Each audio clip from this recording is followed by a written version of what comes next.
Strong Enough merch is now available.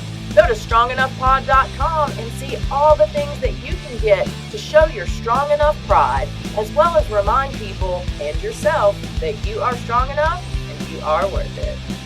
Welcome to the Strong Enough podcast, where we talk about the challenges and celebrate the triumphs of people just like you.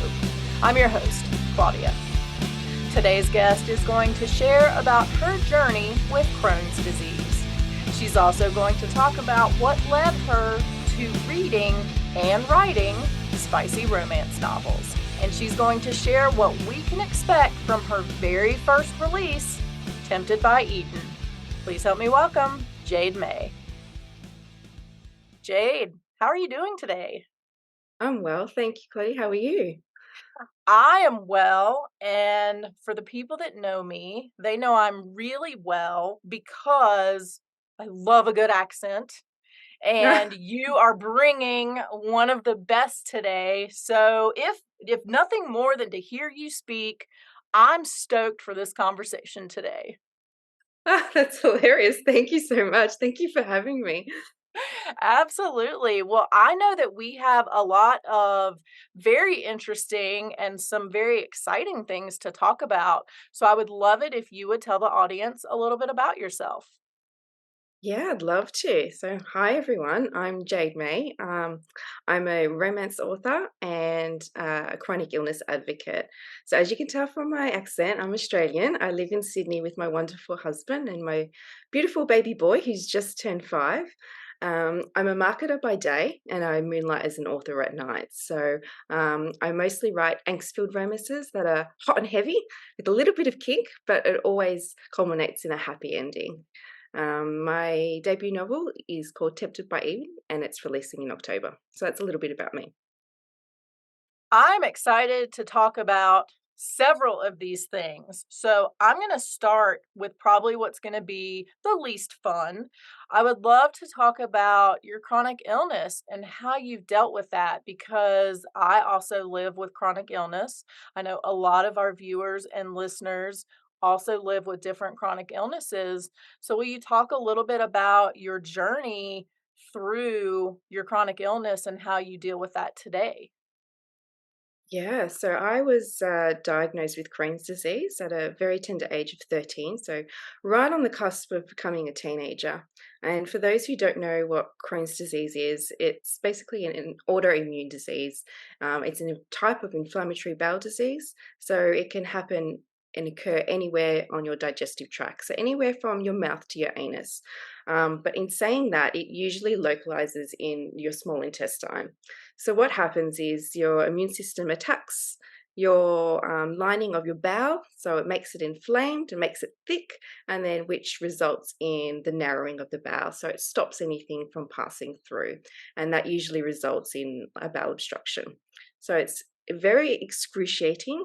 Some of the symptoms of Crohn's sufferers is obviously abdominal pain, you've got diarrhea and vomiting and fatigue, and then you've got some of the smaller lesser known symptoms that are quite annoying. So you've got mouth ulcers and skin rashes and joint pain. You can also have, fissures and anal bleeding. Unfortunately, I also suffer from nosebleeds. So having nosebleeds and bleeding from both ends is not fun at all. Um, so there's, a whole range of symptoms. In all the literature that's out there, they do say death is very, very rare with Crohn's disease, but I'm going to mention it because unfortunately I came very close to death after one of my surgeries. I had a lot of complications. So I am going to mention it because out there it says, you won't even get close to that. It's very, very rare. It won't happen. So unfortunately, you did come very close for me. So about 100,000 people in Australia live with Crohn's and colitis, and I looked it up for you guys in America, and it's 1 in 100 get diagnosed with Crohn's. So it's actually a lot more common than what you think. And for me, being diagnosed at, like I said, at such a young age, like right on the cusp of becoming a woman, I actually missed out on a lot of the important milestones that teenagers get to experience. Like I missed out on hanging out with my friends, I missed out on dating, I missed out on that first awkward kiss, the first time for intimacy around that period. So, as other teenagers were, trying a cigarette for the first time, sipping their first, taste of alcohol and losing their virginities. My teenage years revolved around, in and out of hospitals, surgeries, MRIs, and being poked and prodded, but in a medical sense, not in the fun way.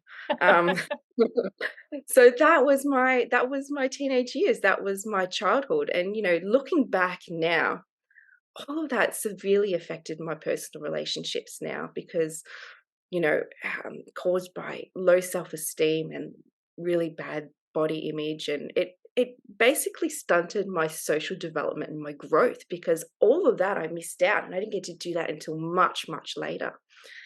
Um, so that was my journey as a teenager. Yeah. You know, you talked about being diagnosed with this as a teenager. And as you mentioned, that is the time when girls are learning to hopefully appreciate their bodies and learn about sexuality and experience those things. Maybe not at 13, but in their teen years, generally speaking. How difficult was it for you not only to just have a chronic illness, but now we got one that involves diarrhea? So, like, there is nothing sexy about that. How difficult did that make it for you as a teen girl to feel beautiful and sexy? Yeah, it's so difficult, and there's not enough support out there for that. Um, I One of my first surgeries was supposed to be by keyhole, so laparoscopically. So it was supposed to be something that was really quick, a 7-day stay in hospital, and I was going to recover and was going to be fine. Unfortunately, when I woke up from my surgery, I had been fully opened up. So that means right from under my boobs all the way down to my pubic bone. I had looked like a gutted fish. And I was devastated because at such a young age, all you think about is your looks and your body.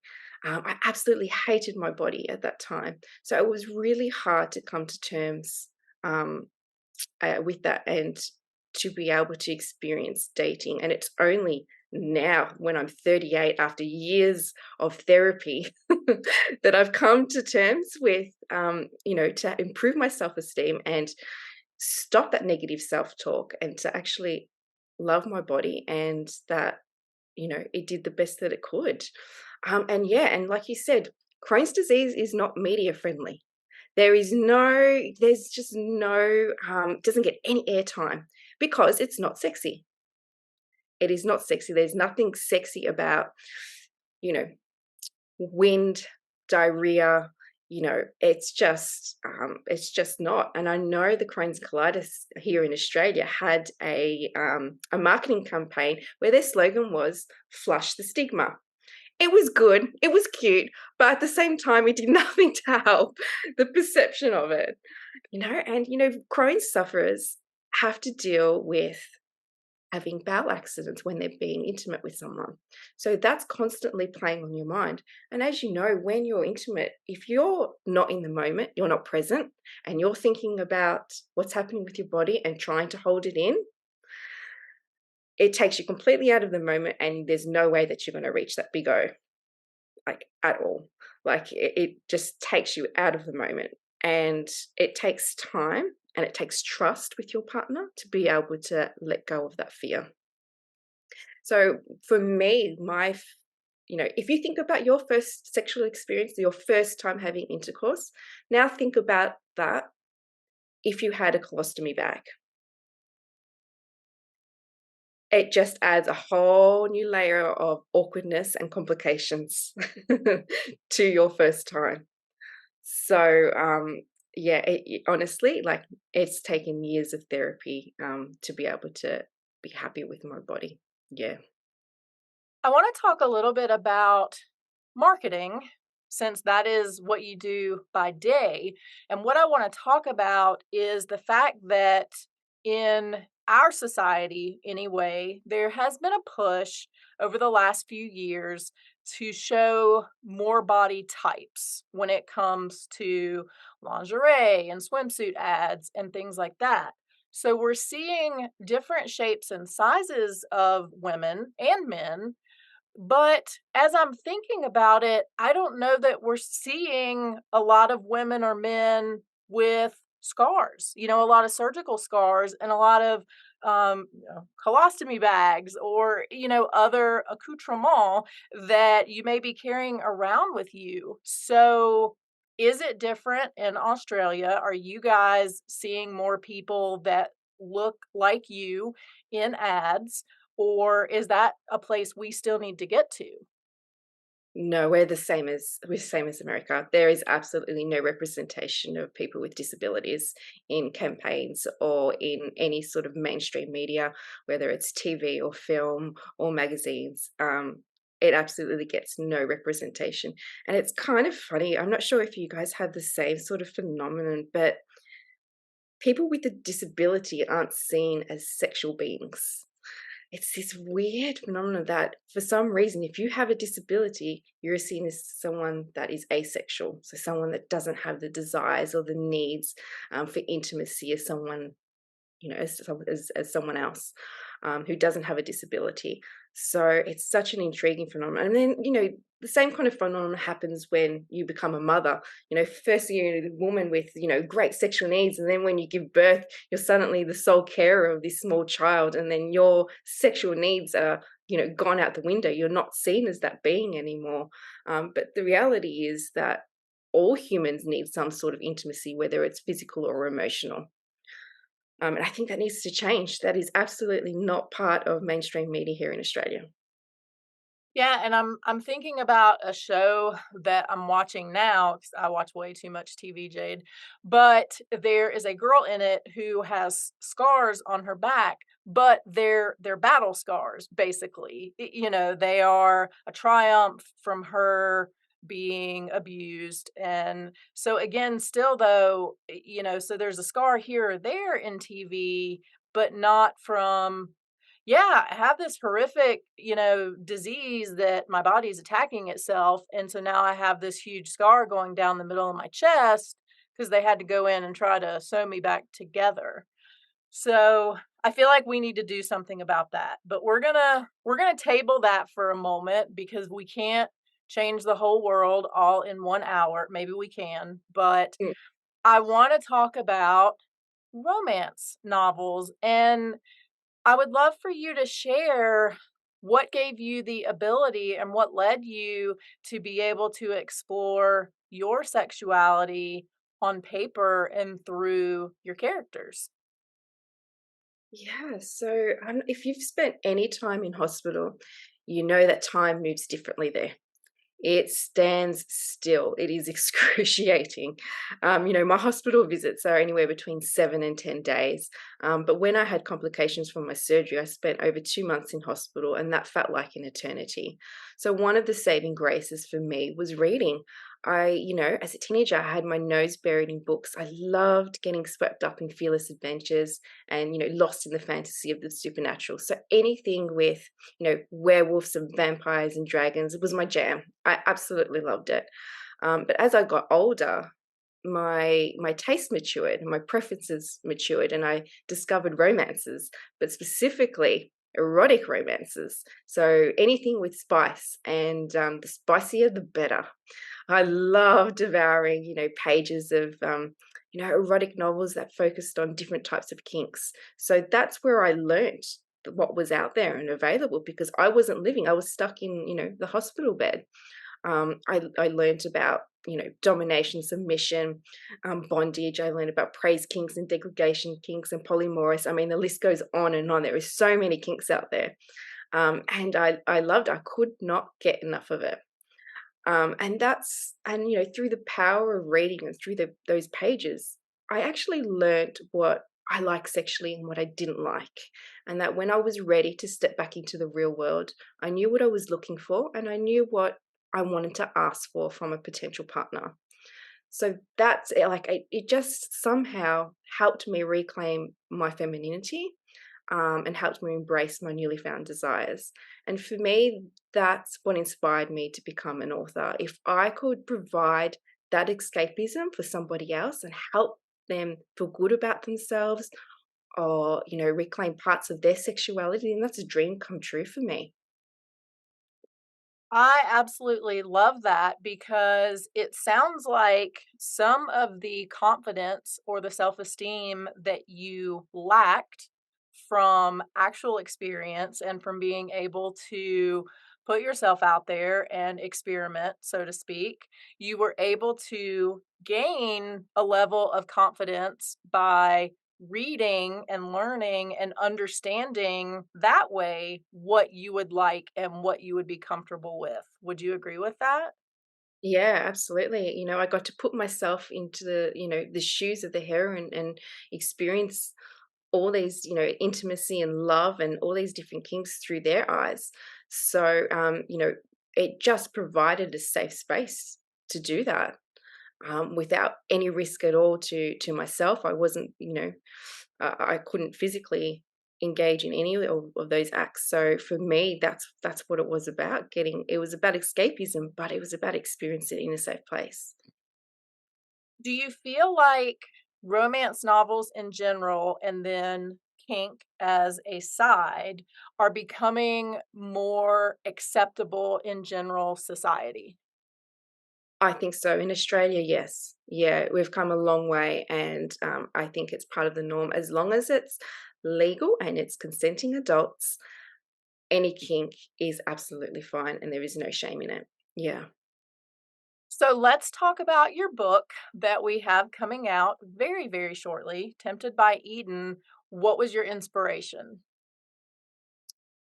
Well, I just wanted to provide a safe space for other women to experience, escapism and make them feel good about themselves. So that was my main inspiration for writing. I actually received my books the other day, and to be able to physically hold them in your hand is such an incredible feeling. It's a pinch me moment.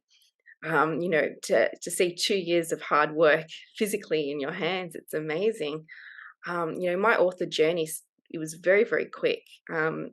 During one of the many COVID lockdowns we had in Australia, I um, I just had a thought one day, you know what? I think I want to write. I think I want to give this a shot. So I did. I sat down one day and started writing a story. And when I got to 10,000 words, I showed my husband and he loved it. But at the same time, he'd never read a romance before. So I couldn't exactly trust his judgment. So I Googled romance publishers, and the first one that popped up, I clicked on it and I submitted it. They came back and said that they loved it and wanted me to finish it and to send through the final manuscript. So I did, but it took 2 years because, like I said, I only write at night when I've got spare time. Um, and then when I finally sent it through, they sent me a contract. So it all happened very fast. And I know that's not the norm for the industry. So I know it's quite difficult, but I think I just got lucky. Well, lucky and you persevered. So, what would you tell the people that want to write or are writing and maybe have sent that draft off 10, 20, 100 times? Yeah, don't give up. Keep on going. Keep persevering because honestly, it's got to be the right time and the right place that you'll get, and your miracle will happen too. Like you will get a response eventually. Yeah. Where do you see your path taking you? We don't want to upset your employer, but are we hoping that one day you are writing by day and night and just creating fantastic work to share with the masses? I would absolutely love that. If I could do that, that would be amazing. I actually work for myself, so I run my own business. So if I could scale back on that, oh, that would be amazing to be able to write during the day, full time. It would be a dream come true. Yeah. I want to hear a little bit about your process because another author that we had on the show would reward herself. I think every 20 minutes she would write, she would then eat some chocolate. I think it was chocolate. And I thought this was an amazing way to get some stuff written because I could definitely entice myself with some chocolate. But what drives you? What motivates you to get the words on the pages? Good question. I actually eat a fair bit of chocolate as well. when I get the chance to at night, and then it's the caffeine that keeps me up all night afterwards. What motivates me? Oh, you know what? It's the characters that motivate me. It's the story that motivates me just to make it to the next step. Writing a novel is very daunting. And for me, it's just taking it one step at a time. It's the first 10,000 words, then it's the next, 10,000 words to get to 20. And then, you feel like, oh, great, I'm a quarter of the way through. So it's just taking it one small bite at a time. Um, and yeah. When you look at where you were at 13, having just been diagnosed with a chronic illness, in and out, and at that time, mostly in the hospital, struggling to find yourself to where you are today, would you have seen this path for yourself at that 13 years old when you were struggling? No, absolutely not. I never thought um, writing was in my future, that I could do something like that. Like I said, I was obsessed and I loved with reading, and the thought of becoming an author and giving it a go only happened during COVID. So what's that? A couple of years ago. So it's only something that's recently come to me that, you know what? I think I could do this. I think I could give this a real shot. And I'm glad that I did, because, the solace that I found within the pages of the novel, I hope that I can do that for somebody else. What do you hope that you are showing other people, not just with Crohn's, but with chronic illness in general? What do you hope they see when they look at you and what you are accomplishing? Yeah, if I could give advice I'll say, here's the tricky thing about a chronic illness is that it's always invisible. So nobody knows what you're going through, and the pain is always invisible. Um, And it's always there. There's no cure and there's no light at the end of the tunnel. So with that comes a huge amount of anxiety, which can lead to depression. And my advice to other people who are living with this, constant chronic pain, and this sounds very cliche, but it's to seek professional help through a counselor or through a therapist.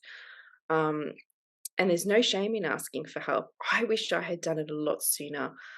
I've got that type of personality where I just push through and I continue working, and I never actually sit down and recognize that trauma. And here's the funny thing about trauma from illness: you cannot run from it. It will come back and bite you in the ass eventually, when you least expect it.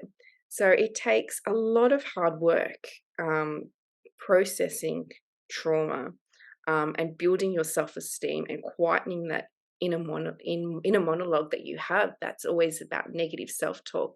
It doesn't happen in one session with a therapist. It can take years.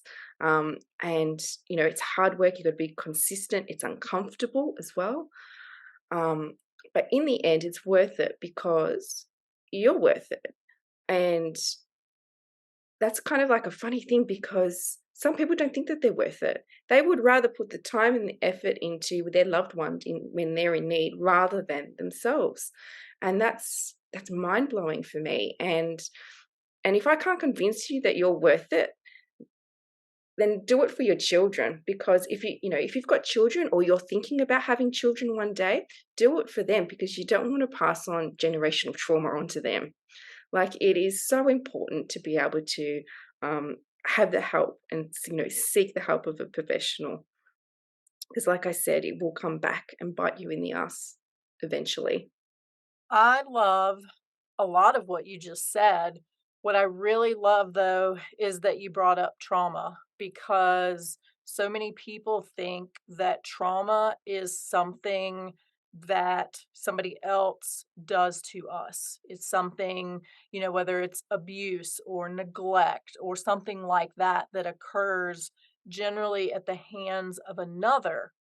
And they don't think about the trauma that we go through when we deal with a chronic illness, and especially an invisible illness, like you mentioned, because nobody can see, like, we don't have a peg leg So they can't tell what's going on. They don't know anything's wrong. They don't know this burden that we're carrying around, and that's traumatic. So I'm thrilled that you said that, because I think so many people with chronic illness don't think about the fact that they've gone through trauma. Yeah, yeah, absolutely. And my trauma came from um, one of my surgeries going wrong. So I ended up having um, bowel content leaking into my abdomen because the rejoin of the bowel didn't hold. So I had a severe infection and sepsis. So I ended up in ICU for a long time. And I didn't process that like it all at the time. It's all about, getting better and healing and then, learning to walk again. And, just I had a colostomy bag at that time. So that whole next year was just about surviving. And then when you come out of survivor mode, if you don't take that time and acknowledge what you've just been through, it will severely impact your mental health later on down the track. Have you always been someone who is able to feel the self-worth and know that you're worth it and you're worth the time and energy to take the necessary steps to get better? No, no, it's taken a long time for me to be able to get to this point. Yeah, and if I can help other people realize that a lot sooner than what I did, that would be fantastic. If I can give them advice and help them on their journey. Um, It's only taken me, what am I now, 38? So, yeah, 13 to 38 to finally come to this realization. I'm pretty slow in that department. Well, I mean, we're laughing, but I love how earlier you said with such confidence and conviction that you are worth it. And speaking not only to yourself, but to the audience, that, well, if I can't convince you that you're worth it, what can I do? So I love that you have come from a place of probably being like most of the rest of us who are like, no, I'm dying over here. It's fine. Like, let's worry about somebody else, to being able to look all of us in the eye with confidence and say, I am worth it and you are worth it too. What has that journey been like? And what do you hope it teaches your son as he grows up? Yeah, it was only until we had Jordan, my son, I suffered from postnatal depression afterwards for a little while. And once I got through that, I sought help for that as well. But once I got through on the other side, I realized I was actually really angry. I was an angry person and I was bitter and I didn't know why. And it all stemmed from illness, from trauma, and not getting the professional help that I needed. And it was through my husband as well. He said, you really need to start looking at yourself and getting the help that you need, because you can't have this sort of energy and anger around your son, because he's at that age now. He's, what did I say, he's just turned 5. Yeah. So he's at that impressionable age where he picks up on emotional energy. And that's when I started, when straight after I got over my postnatal depression, I sought help, and it was him that was the main motivator. It's funny, not for myself. I didn't do it for myself. I did it for him. So it sounds like the lesson is just do it. Figure out somebody or something to do it for if it's not for you initially, and then you will get there. Yeah, absolutely. Yeah, you got to find that motivator, because it's so hard to say, to do it for yourself. It takes time to come to that point. Now I know, Right. but it was my initial motivator. You talked about, we call it postpartum depression. You call it postnatal Right. depression. Was that? Yeah. So Yep. you talked a little bit about having that. And as you were saying it, I was thinking, Oh my gosh, was there a minute when you were like, "Really? This too? Like, I'm not dealing with enough already, that now I get to throw this in the mix?" Because I know I do that a lot with whatever new symptom or illness that crops up. I'm just like, "Really? Like, was this not enough?" Did you have those moments where you were like, "Seriously? Is this actually happening to me?" Yeah, absolutely. And I think when you're already dealing with a chronic illness and you're fatigued and you're in pain, and then after giving birth, you are just tired on another level. So it just, just everything compounded together with dealing with, fatigue from a chronic illness and then not getting any sleep at all with a newborn. It just became too much and I became depressed. Because having Jordan was actually through IVF, and it took us a very long time. So that in itself was quite a journey and quite a process. And I was so happy to have him. And my emotions and my serotonin levels, they was just not at the right level where it needed to be. Yeah. Do you find writing also to be therapeutic for you? It is, yeah, because I can block out everything else going around me. It's my peace and quiet. It's my time to think. It's my time to, really get lost in the characters and bring them to life on the pages. So that's my chill out time. That's my me time. Now, I know you said that your husband read your initial, I think, 10,000 words. Has he read the entire book? Yes. Yes, yeah. You know what? I had to run a lot by him first before, publishing, because this is the thing, and this is why I write under a pen name as well, is because I don't want the people around me to think that it's my sex life with my husband, because it's not. It's pure imagination. So he was fine with it. He absolutely loved it, and he's so proud of me, and he's very, very supportive. So I'm very lucky. Yes, and you knew where I was going with that question because I was gonna ask, as he's reading it, is he, like, making notes on, like, what we're getting ready to try next time Yeah. you and he are in the bedroom? Absolutely. He's taken it all on board. That is fantastic. Good for him. So, you mentioned that you write under a pen name, so let's talk about how you chose your pen name because it's beautiful and, like, you look at you and you look like a jade. So, how did you land on that? Oh, it was actually very, very simple. Jade is my favorite color, and I was born in the month of May. So Jade May. I told you, it's very, very simple. Wow. So, I would have to be like Black March. So, that's not good. See, that's not Oh, good. no, Black March is pretty good. I love it. So I love it. That's a new way. You know how you have all those little games and like word games of like, this is your stripper name, this is your, Yeah. your superhero name, and so now we have this is your pen name. So it's favorite color, month of birth.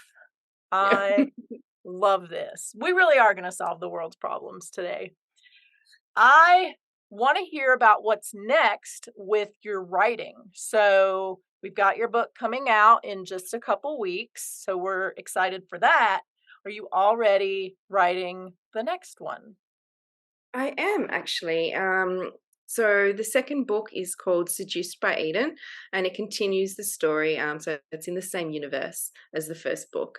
So I'm only 20K words in. Unfortunately, I know some authors just, rapid release. They push books out within 4 months. That's not me. I take my time. So I am hoping to finish, get about halfway through by the time the first book releases. And how many books are you planning for Eden's journey? Oh, good question. I don't know. It all just happens, when an idea strikes. I'll keep on writing for as long as I can, in the Eden world, but I'm happy to move on to, a different setting and a different universe. But if I can keep on writing for as long as I can, that would be a very happy person. But we are going to stay in the romance arena, correct? Yes, absolutely. Yeah, always in romance, and it's got to be spicy. I love it. Spicy romance. Is Yeah. that our official title for it? Spicy romance? Yeah. I love it. I love it a lot. Tell me a little bit about where you are with your Crohn's. How is it being managed right now? How are you dealing with that? How is that going for you with everything else you have going on? It's actually going really well. I'm in remission, if you will, at the moment, and it's being managed really well. So I'm on medication, so autoimmune suppressants, and that's managing at the moment. So that's basically it's an injection a week, and I take tablets, which is actually kind of like a cancer treatment as well, like a chemotherapy type of drug. So that keeps my immune system down and lowered, which is good. But on the flip side, when you have a little one that's in preschool, he brings home all the lovely germs. So I catch absolutely everything that he brings home. Um, but it is I'm in a really good place at the moment, and I'm very lucky. Yeah, I love hearing that. And I can relate to what you're saying because I also take an immunosuppressant. So, the one I take is what they use for organ transplants. And I catch almost everything as well. But I in talking with another guest, learned that we just have to try to be positive and still not expect to catch everything and just do the things you can to hopefully avoid it. And if it happens, it happens. And with a 5-year-old, it is certainly going to happen for sure. it is. Yeah, yeah, it definitely is. And it's hard to remain positive, and to not expect it to happen. But look, it will happen with a 5-year-old when you're surrounded. Yes, you know what? Maybe I need to go back and rewatch her episode and I'll send it to you as well because like she had a really great explanation for it because I thought I was doing great by just saying, "You know what? I just know I'm going to get sick and that's okay. I've accepted that." And she's like, "No, that's not the right attitude." And she explained it really well. So, homework for both of us. We'll go back and watch Shelby's episode and relearn or learn how we're supposed to be handling this. Well, Jade, before I let you go, I want to take a quick turn with you and talk about another obsession, one of mine and one of many people, which is tattoos or tattoos, as they say where you are, or some version of that. Now, I know that you are not sporting any tattoos, but I would love to hear about what you would get and where you would put it if you were going to get one. I absolutely love tattoos, and the only reason why I haven't gotten one is just because I've been scared of getting an infection with a lower immune system. That's probably the only thing that was stopping me. If I was to get one, I think it would be my son's initials. I would probably put it like on the middle, on the soft part of on the side of your finger, just something small and delicate. Um, my son, yeah, is it means he means the absolute world to me. And like I said, it was quite a journey through IVF to have him. So he would be something that I would be proud to have inked on my body. Now, if one day, like 13 years from now, he comes home with a tattoo, how are we going to feel about that? Oh, fine, absolutely. He can get as many as he wants. And there are some good shops over there around you. So, Yes, so okay. I've heard. Yeah, I'm pretty sure is Bondi Ink still running? Yes, it As is. far as Yeah, I know, it is. yeah, And they were a great TV show as well. yeah. Well, Jade, where can people find you? So, if they want to grab your book, either now, pre order it, or grab it once it releases in a couple weeks. If they want to learn a little bit more about Crohn's from you, or if they want to escort you to Bondi to get your first tattoo, where can they find you? Just on my website, so authorjademay.com. I'll probably put all the links up there. I'm also doing a Live Fearless challenge for the Crohn's and Colitis Foundation for Australia. So I will be doing some form of exercise, about 5Ks a day, so 150 for the month of September, which is a huge and daunting task ahead, especially for someone with a chronic illness. But that's the whole purpose, and the whole point is to live fearless and to go for it. So I will put up a link for that as well if anyone would be interested in supporting and donating. I know the cost of living is extremely high at the moment in Sydney, in Australia, and I'm sure it's the same there with interest rates rising and the rent is through the roof. But if anyone can donate, even if it's just $1, that would be a huge help to the Crohn's and Colitis Australia. I don't think we'll get a cure in my lifetime, but hopefully for the next generation. Absolutely love that. So, yes, definitely share that link on your website. We'll share it here as well for everybody. Jade, you have been truly amazing. I really appreciate your time in sharing about everything that you've gone through with Crohn's and how you turned that into your love for some spicy romance. So, thank you so much. Thank you. Thank you, Claudia. If you enjoyed today's episode, don't forget to subscribe and follow us on social media so you'll never miss what's going on. Remember, until next week, you are strong enough, you are worth it. Thank you for listening to the Strong Enough podcast. You can find us on your favorite podcast platform by searching Strong Enough. And on YouTube, we're on the Spear Talk channel. Don't forget to follow us on Instagram and Facebook at Strong Enough Pod. If you have suggestions for an upcoming episode or a future guest, please reach out at strongenoughpod@gmail.com. Remember, you are worth it.